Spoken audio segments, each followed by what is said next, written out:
भारत के महत्वाकांक्षी चंद्रयान-3 मिशन का शुक्रवार 14 जुलाई 2023 को 2:35 पर सफलतापूर्वक प्रक्षेपण किया गया।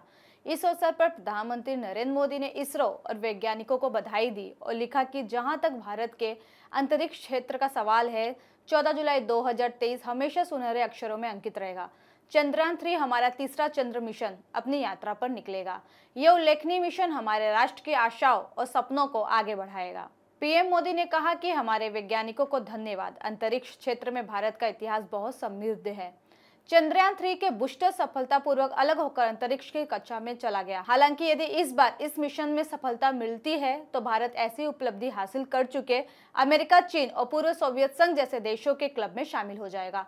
चंद्रयान-3 के इस मिशन अभियान में महिलाओं की अहम भूमिका रही। महिलाओं का योगदान हर क्षेत्र में सफल रहा है, लेकिन महिला वैज्ञानिकों ने चंद्रयान-3 में अपना योगदान देकर एक नया इतिहास रचा है।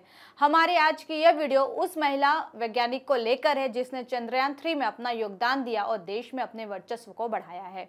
लेकिन उससे पहले अगर आप इस चैनल पर नए हैं तो जल्दी से जल्दी हमारे चैनल को सब्सक्राइब करने के साथ ही साथ बेल आइकन को भी क्लिक कर ले ताकि आपको समय समय पर इसी तरह के अपडेटेड वीडियो मिलते रहे।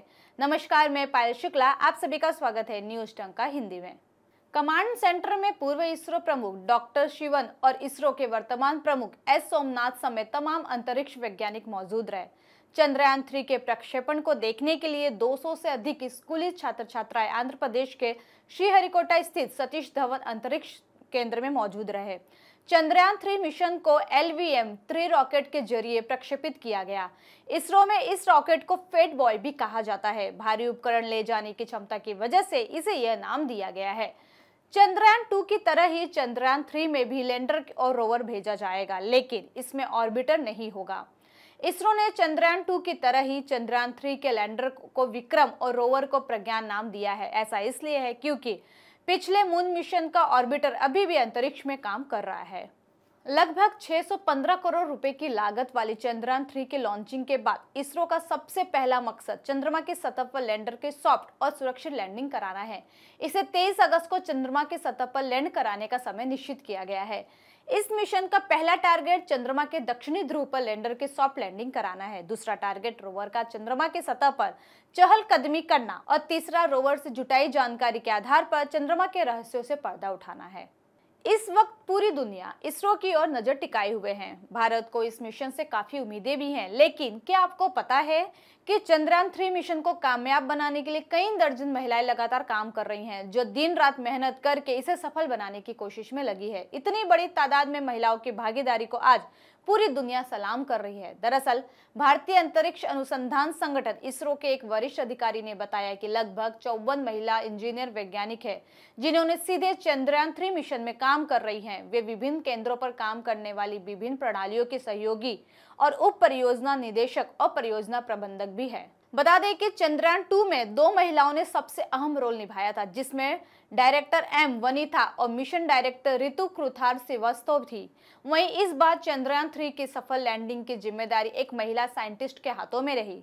इसरो साइंटिस्ट ऋतु करिधार चंद्रयान-3 की मिशन डायरेक्टर है। वो पिछले लंबे समय से महिलाओं के बीच चर्चा का विषय तो रही है, लेकिन देश के इस अहम मिशन की जिम्मेदारी मिलने के बाद उनकी खूब चर्चा हो रही है।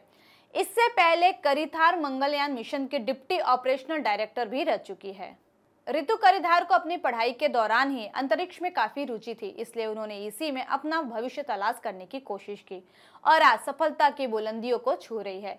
ऋतु करिधार ने लखनऊ में ही पढ़ाई की। इसके बाद लखनऊ से ही उन्होंने फिजिक्स में MSc की है। इसके बाद उन्होंने बेंगलुरु के इंडियन साइंस इंस्टीट्यूट का रुख किया, जहां अंतरिक्ष विज्ञान में उन्होंने महारत हासिल की। ऋतु की प्रतिभा को देखते हुए उन्हें इसरो में नौकरी मिल गई। इस युवा साइंटिस्ट ने इसके बाद कई उपलब्धियां हासिल की और 2007 में उन्हें यंग साइंटिस्ट अवार्ड भी मिला। काफी कम उम्र में ही उनकी काबिलियत और उपलब्धियों ने उन्हें एक बड़ी साइंटिस्ट बना दिया। इसके बाद देश के तमाम बड़े अंतरिक्ष मिशनों में उनकी अहम भूमिका रही, इसलिए उन्हें भारत की रॉकेट वुमन भी कहा जाता है। फिलहाल उनके हाथों में मिशन चंद्रयान-3 की अहम जिम्मेदारी सौंपी गई थी। लखनऊ की रहने वाली ऋतु विज्ञान की दुनिया में भारतीय महिलाओं की बढ़ती धाक की मिसाल है, जिस पर देश और दुनिया भर के करोड़ों लोगों की नजरें टिकी हुई है। भारत पिछले लंबे समय से चांद पर चंद्रयान की सफल लैंडिंग की कोशिश कर रहा है, जिसके बाद अब सभी उम्मीदें इस मिशन पर टिकी हुई है। भारत के इस तीसरे चंद्र मिशन में भी अंतरिक्ष वैज्ञानिकों का लक्ष्य चंद्रमा की सतह पर लैंडर के सॉफ्ट लैंडिंग कराना है। चंद्रयान 2 मिशन के दौरान अंतरिम क्षणों में लैंडर विक्रम सॉफ्ट लैंडिंग कराने में सफल नहीं हुआ था, इसलिए चंद्रयान 3 का सबसे पहला उद्देश्य चंद्रमा की सतह पर सुरक्षित और सॉफ्ट लैंडिंग की काबिलियत को दिखाना है।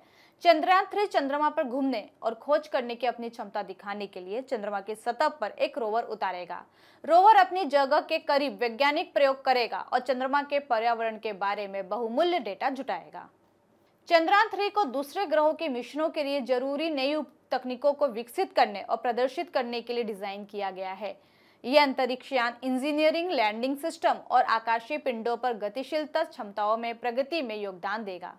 चंद्रयान 3 के चंद्रमा के दक्षिणी ध्रुव की खोज में हासिल डेटा और नतीजे वैश्विक वैज्ञानिक समुदाय के लिए बहुत रुचिकर और प्रासंगिक होंगे। दुनिया भर के वैज्ञानिक चंद्रमा की भूवैज्ञानिक प्रक्रियाओं और उसके इतिहास की गहरी क्षमता हासिल करने के लिए नतीजों का विश्लेषण और अध्ययन करेंगे। इसरो के शुरुआती 2 अभियानों के बाद यह तीसरा प्रयास है जिसे चंद्रयान 2 के फॉलोअप मिशन के रूप में देखा जा रहा है। वहीं चंद्रयान 2 से मिली सीख के आधार पर इसरो ने अपने आगामी अभियान के डिजाइन और बनावट में बदलाव किया है। चंद्रयान 3 का अभियान न केवल भारत के लिए बल्कि पूरी दुनिया के वैज्ञानिक समुदाय के लिए महत्वपूर्ण है। लैंडर चांद की उस सतह पर जाएगा जिसके बारे में अब तक कोई जानकारी मौजूद नहीं है। लिहाजा इस अभियान से हमारी धरती के एकमात्र प्राकृतिक उपग्रह चांद के विषय में जानकारी और बढ़ेगी। इससे न केवल चांद के बारे में बल्कि अन्य ग्रहों के विषय में भी भविष्य के अंतरिक्ष अनुसंधान की क्षमता विकसित होगी। चंद्रयान 3 की सफलता दुनिया में भारत के लिए तरक्की की नई राहें प्रशस्त करेगी। यूं समझ ले, यह एक इतिहास रचा जाएगा। इसकी सफलता से 1-2 नहीं बल्कि अनेकों क्षेत्रों में क्रांतिकारी परिवर्तन देखने को मिलेंगे। बॉर्डर पर चीन जैसे शत्रु राष्ट्र जो आए दिन कोई न कोई खुरापात करते रहते हैं, उन पर नजर रखना आसान हो जाएगा। दुश्मन की सेना की मिनट टू मिनट मूवमेंट का पता चल पाएगा। चंद्रयान 3 की सफलता से भारत पर डॉलर बरसने लगेंगे। चंद्रयान 3 की कामयाबी भारत को पृथ्वी से बाहर यानी चंद्रमा पर एक स्टेशन तैयार करने का अवसर प्रदान करेगी। यहां से दूसरे ग्रहों पर जाना भी आसान हो जाएगा। दरअसल अभी तक पृथ्वी से ही यह सब होता है। चंद्रयान 3 की कामयाबी हमें पृथ्वी के बाहर एक स्टेशन बनाने का अवसर प्रदान करेगी। चंद्रमा पर एक प्रयोगशाला भी हम बना सकेंगे। एक असफलता के 4 साल बाद चंद्रयान 3 भेजने का साहस करना ये बहुत बड़ी बात है। इसकी सफलता पर हर कोई गर्व करेगा। लॉन्चिंग क्षमता, पेलोड उपलब्धि और सुरक्षा के मोर्चे पर भारत की ताकत बढ़ जाएगी।